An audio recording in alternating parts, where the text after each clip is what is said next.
Welcome everybody. You're listening to The Music Business Buddy with me, Jonnyamos, podcasting out of Birmingham, England. I am the author of the book, The Music Business for Music Creators, available in hardback, paperback and ebook. I'm also a music creator with credits on a variety of labels as a writer or as a producer or sometimes both.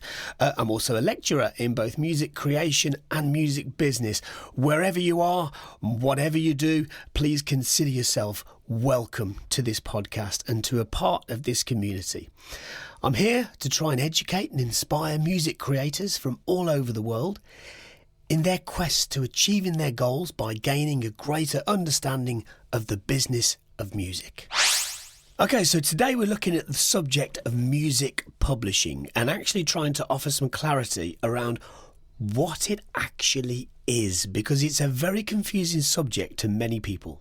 It's confusing because music publishing is not actually about publishing music. I know, bear with me, it's a weird one, right? But so let's just think about the definition, right?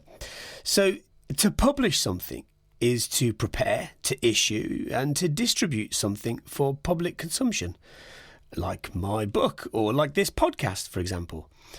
However, music publishing is not about publishing music. So why is it called music publishing? I mean, there is an answer to this, but it bears no real relevance to where it is today. But apparently, the origins can be traced back to the 19th century, at a time where music was dominated by religious hymns and music from the classical realm.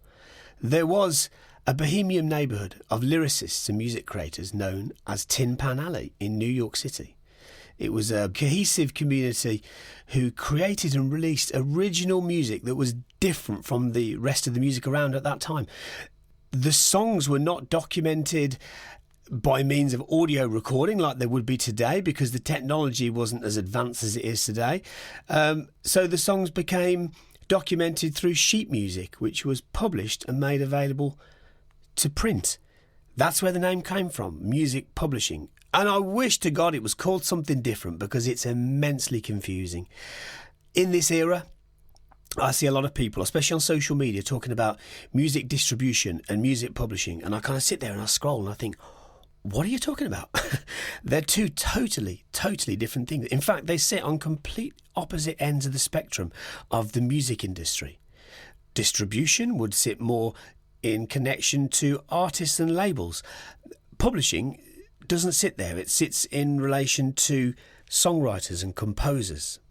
So what actually is it? Well, music publishing is a sector of the global music business. It relates to the administration, exploitation and royalty collection of song copyrights. Nothing to do with the recordings of songs, but songs. You could have one song and have multiple different versions of it. It's the song that music publishing relates to. So music publishers sign songs and songwriters, and they then try and seek opportunities for those songs and those songwriters to make money. That, in a nutshell, that is what music publishing is. So this could be in the form of pitching songs to record companies that are looking for songs for their artists. It could also involve pitching songs for television programs or films or ads or video games or media campaigns, or just about anything where songs can get used. Publishers also then look to monitor usage and collect and distribute royalties to songwriters.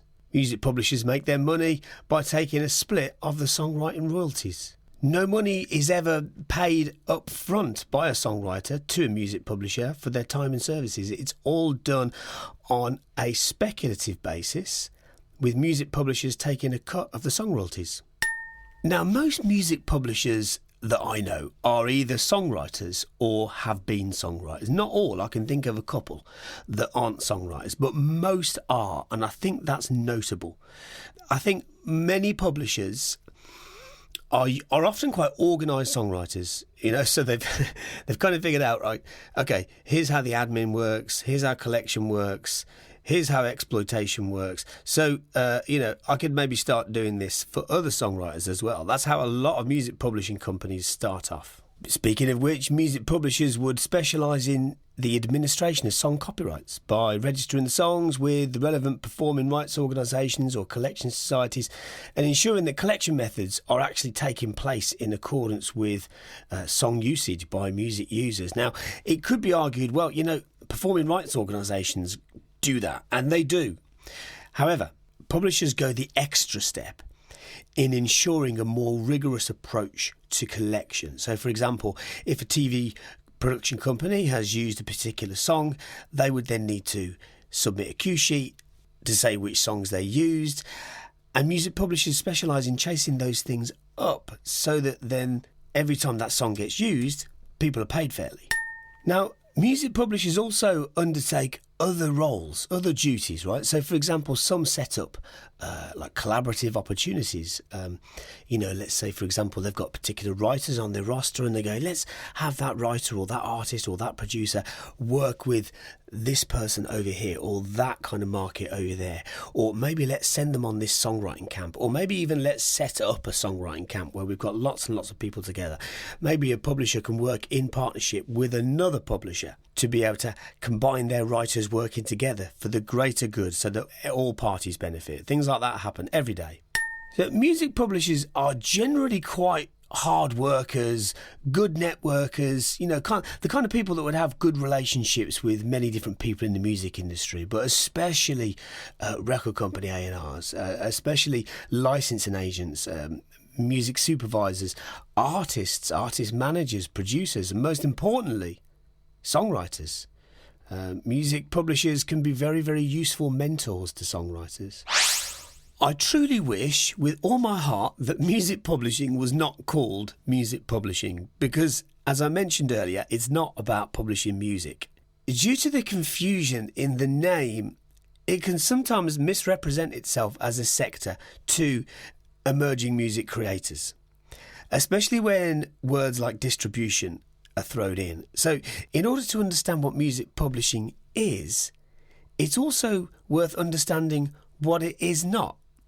So if you want a music publisher to pitch your song onto playlists or to be able to get a great recording done, no, forget it. That's not what music publishers do.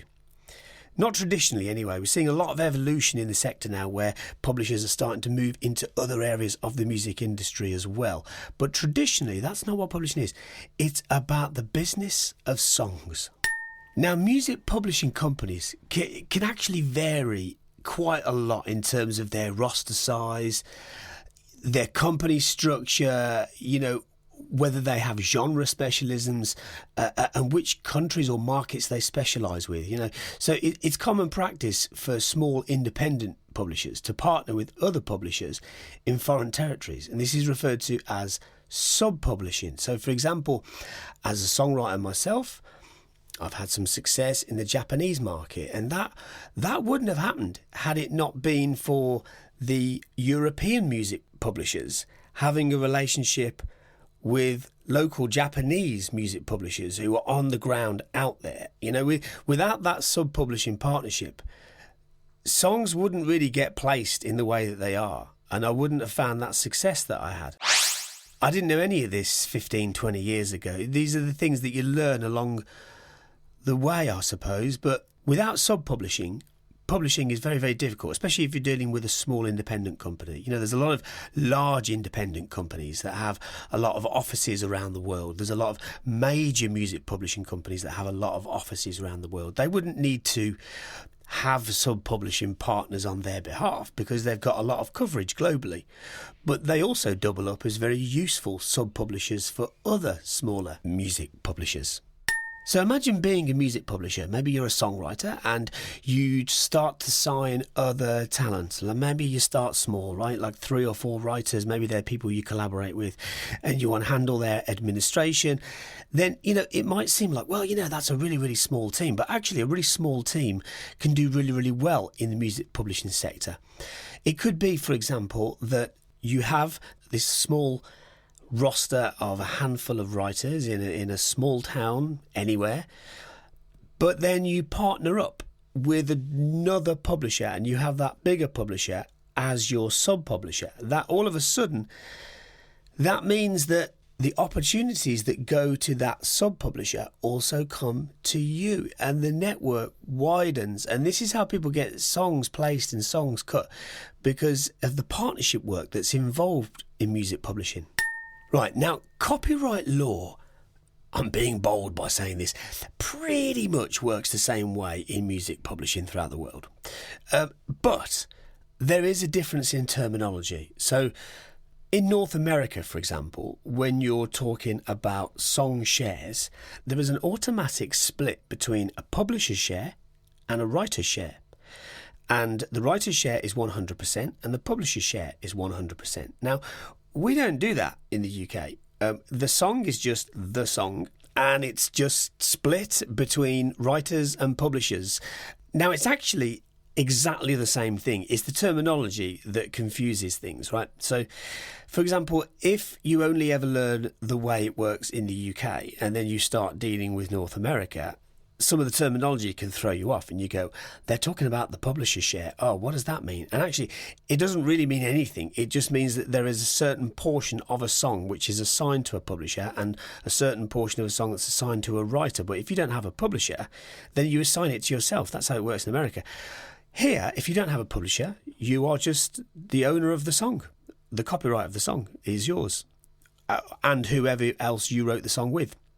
This is why in North America you often hear the term co-publishing, which effectively means that the writer keeps the writer's share and they also keep a portion of the publisher's share. Now, if that were in the UK, you wouldn't call it a co-publishing share. You'd just call it what it is, a publishing deal, which is, let's say, for example, the writer gets 60% and the publisher gets 40%, then that's just a 60-40 royalty split between the writer and the publisher. However, in America, that because it's more than 50%, that means the writer would also get a piece of the publishing share. So you see, it really is the same thing. It's just the terminology that makes it seem confusing. Now, talking of contracts, there are different types of contracts in music publishing, but the two most common ones, certainly in the UK at least, are either single song assignments. That's where a writer assigns the control of publishing to a music publisher for just one song, or an exclusive deal where a writer signs for a certain amount of time to a music publisher on an exclusive level, perhaps like a 3-year term, 5-year term, whatever it might be. Now, instead of a songwriter assigning the rights of control to a publisher, and there's nothing wrong with that, by the way, I've done it loads and so do other writers, nothing wrong with it at all. Sometimes the terminology can feel scary, like assigning control. It's not scary at all, but it can sound it, right? But there is another option, and that is to license songs to a publisher. Now, the difference here is in ownership. So if, for example, you were to do what was called an administrative agreement or an admin deal with a music publisher, it's generally a more favourable rate for the writer, but the music publishers, and I'm generalising enormously here, don't do as much for the writer because the rights are not assigned to the publisher. Instead, a songwriter just merely licenses certain songs to a publisher to do specific things. So those specific things might be collection only or sync only. And that is the difference between assignment of rights and licensing of rights. All right, so let's try and just think about this for a minute, because songwriters have a lot of options, probably more so now than they have before. So, for a songwriter, assigning their rights to a music publisher in the form of a music publishing contract, it can feel like a big achievement. And it is, because it means that a publisher believes in that right and thinks that they can work well together.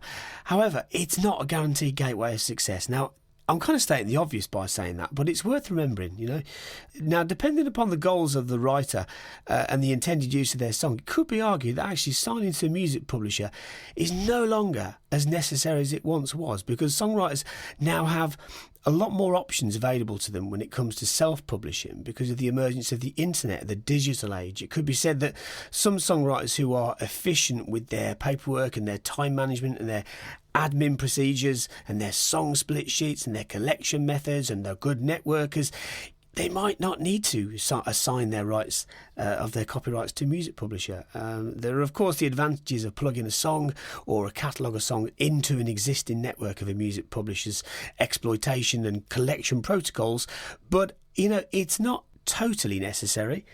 It just depends on the goals of the writer. I remember being on a songwriting camp a few years ago. I won't say where it was, but I was on a bus ride with a lot of different songwriters. So I started to talk to all the songwriters about their music publishers and what they do and what they don't do. And I would be as bold as to say that the most unhappiest songwriters were actually the ones that were signed with major music publishers. And they would say things to me like, well, I don't even know who my A&R is these days, or like I haven't received new leads for however long, or whatever it might be. And the happiest were actually the songwriters that were either self-published, that managed everything themselves, or the ones that were signed to smaller publishers. Now, to make matters even more confusing, it doesn't necessarily have to be a situation whereby a songwriter says, yes, I'm published over here, or I'm not published and I handle it myself. So, for example, it could be that you have certain parts of your catalogue that are signed to a publisher and then certain parts that aren't. Many songwriters have a lot of different projects in their careers, It could be a couple of different artist projects. It could be writing jingles, or it could be writing library music, or it could be writing for different artists. And all those different parts of their catalogue don't necessarily benefit from being plugged into one network. So songwriters might want to be a little bit more flexible in terms of how they manage their own catalogue, and therefore who they partner with. Okay, so I really hope that I haven't confused you any more as to what music publishing is or what it is not. I do see a lot of confusion out there on this subject, and I receive a lot of questions about this subject, but I hope that's helped a little bit. In a nutshell, music publishing is the business of songs. Thank you for tuning in. See you next time. May the force be with you.